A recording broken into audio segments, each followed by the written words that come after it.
Hello, this is Dr. Grande. Today I will analyze the case of Adam Matos. First, I'll look at the background of this case, move to the timeline of the crime, then offer my analysis. Adam Matos was born on October 28, 1985, and lived in Lehigh County, Pennsylvania. This is about 60 miles north of Philadelphia. Adam accumulated an extensive criminal history, which I'll talk more about in the analysis. Eventually, he became romantically involved with a woman named Megan Brown, who had been born in 1987. Sometime around 2010, Adam and Megan had a son together named Tristan. He was diagnosed with autism spectrum disorder. The romantic relationship between Adam and Megan was acrimonious at times, and it was described as on-again, off-again. Megan lived with her father, Gregory, who was an executive, and her mother, Margaret, on a farm in Lehigh County. Her parents had severe financial problems and filed for bankruptcy in 2013. They owed $22,000 to a hospital and $21,000 in student loans, which had been initiated on behalf of their daughter Megan. In July 2014, the Brown family moved to Hudson, Florida, which is 44 miles north of Tampa. Ostensibly, Megan's father Gregory had decided to retire, even though the family's financial situation was precarious. Adam Matos made the move along with the Brown family, and they all lived together in a 2,000-square-foot, 3-bedroom rental house on Hatteras Drive. Gregory and Margaret shared the master bedroom, Adam and Megan shared their own bedroom, and Tristan had his own bedroom. Money was very tight for the family. Megan's mother, Margaret, took a job at a Wawa. Megan worked as a waitress at a bar, and for a short time, Adam was a dishwasher for a restaurant. The romantic relationship between Adam and Megan continued to be tumultuous when they lived in Florida. Megan's mother, Margaret, was tired of Adam sitting around all day and not working. She viewed him as lazy. Megan wasn't very happy with Adam either and was ready to move on romantically. While at her job as a waitress, Megan met a 37-year-old man named Nicholas Leonard, and the couple became romantically involved. Adam was not pleased with this development. Now moving to the timeline of the crime. On August 28, 2014, Megan Brown called 911 and told the operator about an incident involving Adam Matos that occurred early in the morning. Megan explained how she had been out all night and arrived home at 5:30 a.m. Upon her arrival, Adam confronted her and demanded to know where she had been all night. He pushed her against a wall, held a knife to her throat, and threatened to kill her. Megan's hand was cut during this altercation. When Megan's son Tristan woke up and started yelling, Adam fled from the rental house. The police arrived at the Brown family home and searched the area for Adam, but they could not find him. Instead of continuing the search for a man who had been accused of a knife attack, the police lost interest, gave up, and failed to follow up on the case in any way. Perhaps they thought to themselves, well, he will turn up eventually. Unfortunately, that's exactly what happened. A week later, on September 4, 2014, at 9:54 a.m., a relative of Megan's mother, Margaret Brown, called the police and requested a welfare check. The relative had not heard from Margaret since August 28. This is the same day that Megan called the police on Adam. The police arrived at the Browns' rental house, but there was no one home. In the garage, they found a silver Dodge Caravan, which had a large amount of blood in the back. That same day, at 1:19 p.m., the police found 4 bodies on the side of Old Dixie Highway about a mile north of the rental house. All 4 people had been brutally murdered. They were identified as Gregory Brown, Margaret Brown, Megan Brown, and Megan's new boyfriend, Nicholas Leonard. Gregory and his daughter Megan had been shot to death. Margaret and Nicholas died from blunt force trauma to the head. The obvious suspect in the murder case was Adam Matos. Investigators believed that after he murdered the 4 victims, he fled with his 4-year-old son, Tristan. The police learned that Adam had taken a taxi to a Greyhound bus terminal in Tampa, Florida at 10:40 p.m. on the same day the bodies were discovered. Adam spoke to a security guard just after midnight, now on September 5, who told him the first bus departed at 9:30 a.m. The security guard directed him to a local hotel. The police arrested Adam at that hotel without incident. They found Tristan unharmed. Initially, Adam was only arrested for the alleged domestic violence incident on August 28. He denied any wrongdoing and requested an attorney. Eventually, Adam was charged with 4 counts of first-degree murder. He went on trial in the fall of 2017. Adam decided to testify on his own behalf. Here is the story that he told on the stand. On August 28, 2014, Megan's new boyfriend, Nicholas, called Adam, and they had a 22-minute conversation. Nicholas explained to Adam that he was having sex with Megan, but he was done with the relationship because he believed that Megan was a blank. This is a word that rhymes with door and refers to a sex worker. When Megan arrived home after being out all night, Adam confronted her. He retrieved a knife and demanded to know where she was, but he did not intend on using that knife. Unexpectedly, Megan reached out and grabbed the knife, which is how she ended up getting cut. Adam left the house for a while, but returned because he wanted to pick up some of his belongings. After he returned, a set of bizarre circumstances occurred which led to the deaths of 4 people. Adam said that when he entered his bedroom, Nicholas attacked him and tried to strangle him. Nicholas then reached into his pocket and retrieved a pistol. He tried to point this pistol at Adam. The men struggled for control of the weapon. As this was happening, Adam noticed a hunting knife on the dresser. He grabbed it and stabbed Nicholas in the arm a few times. Nicholas fell onto a mattress, which was directly on the floor. There was no bed frame or box spring. Adam managed to get the upper hand in the struggle and stabbed Nicholas 3 times. Despite being stabbed, Nicholas tried to rip off Adam's face. At this point, Megan and her father Gregory entered the bedroom. Megan said, "Shoot him, Dad, shoot him." Adam assumed that Megan was referring to him and not to Nicholas. Gregory was pointing a rifle at Adam.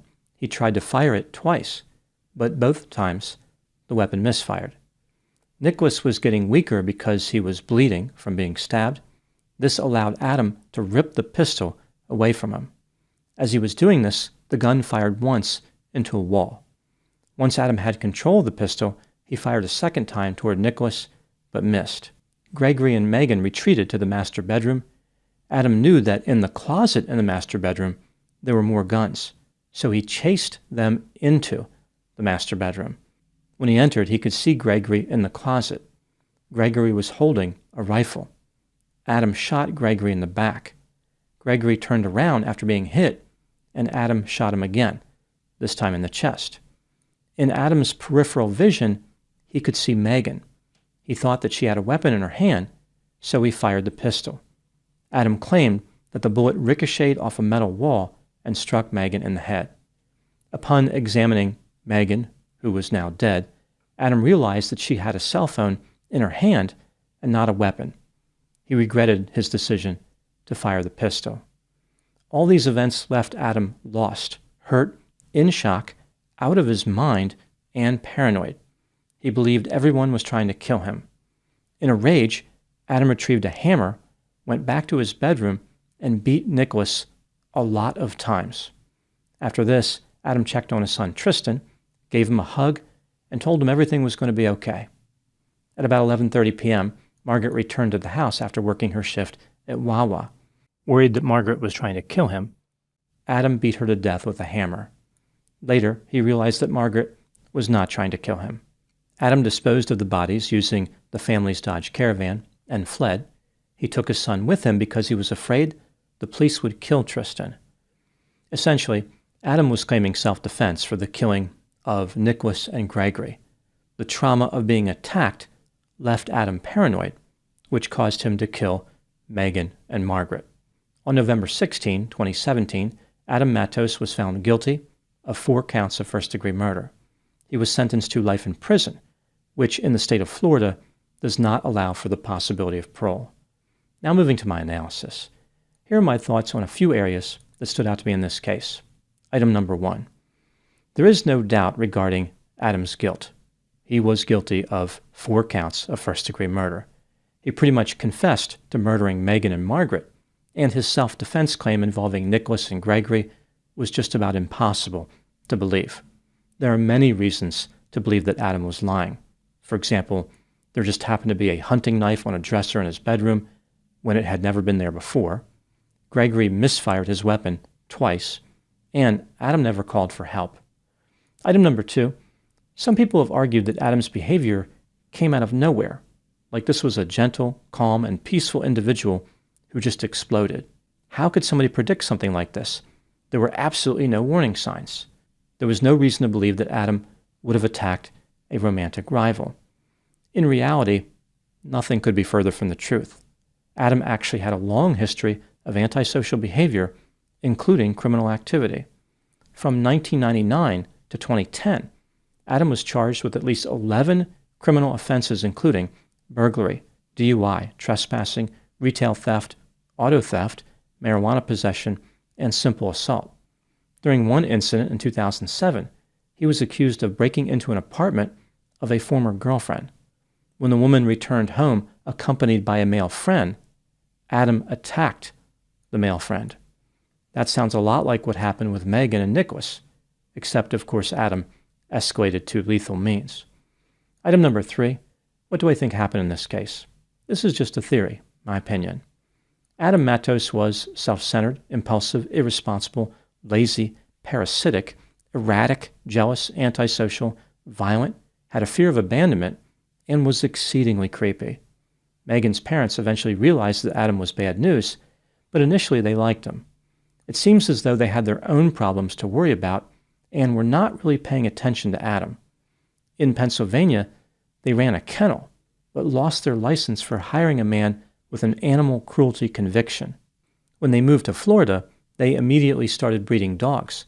They had about 20 dogs in their dining room. The family was living in squalor. The noise and the smell were unbearable in the house. Due to this distraction, Megan's parents did not appreciate the negative changes occurring in the romance between their daughter and Adam.